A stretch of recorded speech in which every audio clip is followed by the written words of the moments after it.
प्रधानमंत्री मोदी ने एक्स पर किया है पोस्ट। प्रधानमंत्री मोदी और ट्रंप की बातचीत हुई है। प्रधानमंत्री मोदी की तरफ से एक्स पर ये जानकारी साझा की गई है। उन्होंने लिखा है कि डोनाल्ड ट्रंप की तरफ से कॉल आया था और बातचीत अच्छी रही है। जो इस समय वेस्ट एशिया के हालात है उसको लेकर के चर्चा हुई है। इसके साथ ही युद्ध विराम होना चाहिए, इसको लेकर के इंडिया की तरफ से भी समर्थन दिया गया है। जल्द से जल्द शांति बहाल हो, इसका जिक्र यहाँ इस ट्वीट में किया गया है। साथ ही उन्होंने स्ट्रेट ऑफ हॉर्मूज का जिक्र किया है कि वो खुला होना चाहिए हर किसी के लिए।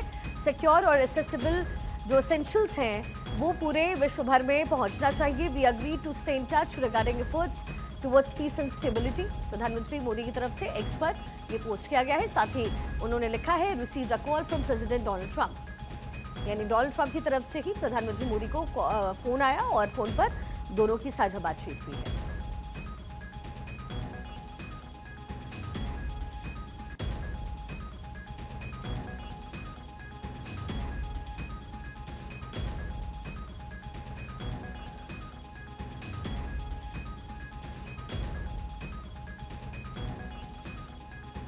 भारत जल्द से जल्द शांति बहाली का समर्थन करता है, ऐसा प्रधानमंत्री मोदी की तरफ से एक्स पर लिखा गया है। पीएम मोदी ने एक्स पर यह पोस्ट किया है, उनकी तरफ से लिखा गया है।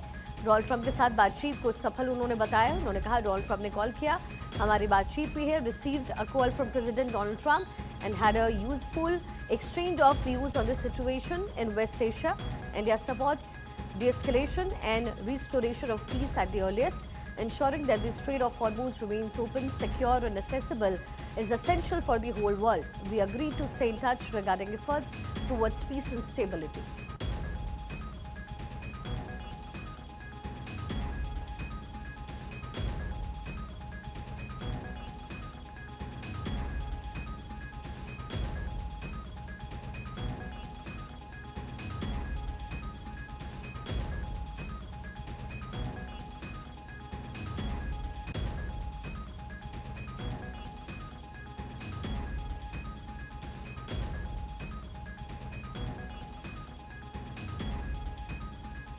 हमारे पॉलिटिकल एडिटर अदिति नागर इस समय कनेक्टेड है। अदिति, प्रधानमंत्री मोदी और डोनाल्ड ट्रंप की बातचीत हुई है और व्यापार रुकना नहीं चाहिए, इस प्रस्ताव पर भी बातचीत हुई है।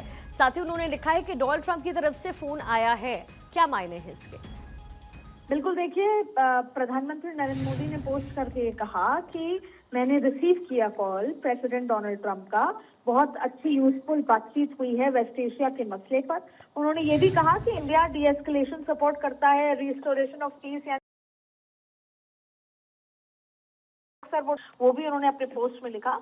और ये भी कहा कि स्ट्रेट ऑफ हॉर्मूज को वापस कैसे खोला जाए, उसकी सिक्योरिटी, एक्सेसिबिलिटी और जो एसेंशियल्स हैं वो पूरे रास्ते पर आवाजाही रहे, उसको लेकर भी दोनों के बीच में एक सार्थक बातचीत हुई है। उन्होंने ये कहा कि हम दोनों ने अग्री किया कि हम एक दूसरे से संपर्क में रहें और पीस और स्टेबिलिटी के एफर्ट में बातचीत लगातार बनी रहे। तो ये बहुत ही पॉजिटिव डेवलपमेंट यहाँ पर नजर आता है। प्रधानमंत्री मोदी ने अपने पोस्ट से जानकारी दी और देखिए, उन्होंने लोकसभा और राज्यसभा में बार बार ये कहा था कि मैं सभी से संपर्क में हूँ। हमेशा ये बात कही कि वो डी-एस्केलेशन पीस की बात करते हैं। अमेरिका के ऊपर एक प्रेशर भी जरूरी है, भारत की ये पहल है और सबसे ज्यादा इम्पोर्टेंट है कि भारत जो है वो चाहता है कि स्ट्रेट ऑफ हॉर्मूज का रास्ता बंद नहीं होना चाहिए, जो उन्होंने राज्यसभा और लोकसभा में भी कहा। तो इन सारे मसलों पे ये बात काफी सार्थक नजर आती है। अब कल का दिन देखना होगा शिखा कि क्या एनर्जी लॉकडाउन लगेगा क्या, क्योंकि ऐसी स्थिति नजर आ रही है कि देश में लॉकडाउन लग सके, एक अलग तरीके का लॉकडाउन। और ऐसे में कल जब विपक्ष से बात होगी उस समय विपक्ष को साथ लेकर क्या फैसले लिए जाते हैं वो बेहद महत्वपूर्ण है। चलिए, ठीक है अदिति, बहुत शुक्रिया इस पूरी जानकारी के लिए।